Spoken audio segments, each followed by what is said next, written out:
Now joining us via Skype from Tampa, former military intelligence officer and the current director of the Global Initiative on Civil Society and Conflict at the University of South Florida, Colonel Derek Harvey. Derek was also an advisor to General David Petraeus. Derek, I got to ask you about this thing. If, in fact, we're able to confirm that this downing of the plane was a terror attack by ISIS, what does this mean about the growing power of ISIS, especially in the Middle East? Well, I think it's going to confirm that what we've suspected for some time, that they are growing and building capabilities and partnerships with other groups that are going to change the fundamental nature of the threat, not only in the region of the Middle East and North Africa, but also penetrating into Europe and Asia. Secondly, I think it's important that they're starting to look at regular terrorism, not tied to securing the political objectives on the ground for the caliphate in the Middle East. So the terrorism aspect and expanding their strikes into other areas, I think is a fundamental shift that we've been looking for. Colonel, according to a CNN report, terrorists may have had inside help from an employee at the Egyptian airport. What does that say, in your opinion, about international airport security in the region, and should the U.S. tighten our overseas security? Well, I think it's very clear that there are different tiers of security and questions about the reliability of security in some of these countries outside of Europe and outside of the United States.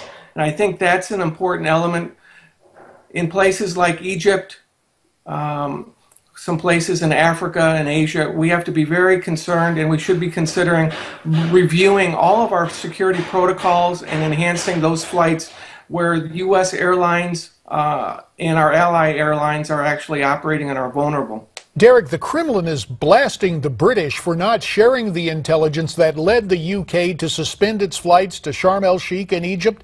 Is this going to add to the tension among Russia, Europe, and the United States? I think it will. We're not going to share our sources and methods, and they'll be able to discern some things by what we do share with them.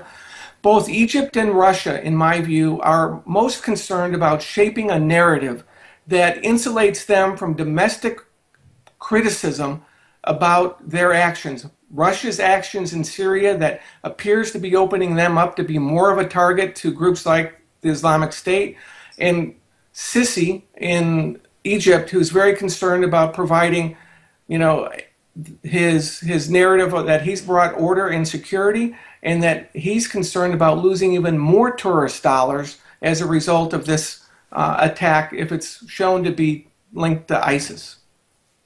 Are you concerned at all about there could be a possible ground war in the Middle East, Colonel?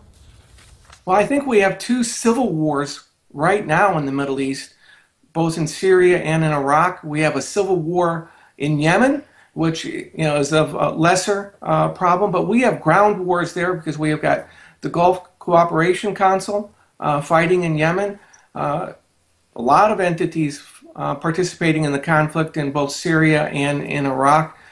And then you have to be worried about the Israeli-Palestinian situation and also internal stability and security in Lebanon.